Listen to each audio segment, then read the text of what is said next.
имрӯз соати 15:37 ба маркази алоқаи сароясати хадамоти давлатии оташнишонии вазорати корҳои дохилӣ аз нуқтаи сӯзишвории ҷамъияти дорои масъулияташ маҳдуди Соро Ойл воқеъ дар кӯчаи Борбад 1 оиди Таркиш хабар расид. дарҳол ба ҷои ҳодиса 9 адад воситаҳои нақлиёти сӯхторхомӯшкунӣ ҳозир гардида дар муддати кӯтоҳ тавонистанд сӯхторро хомӯш кунанд.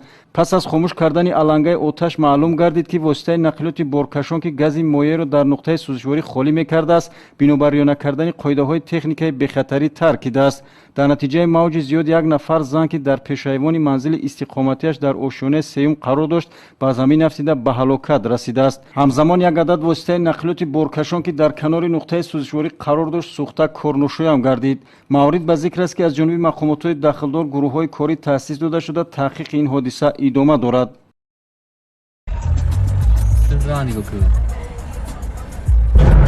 What the? Kişi bol magri kişiniz bro.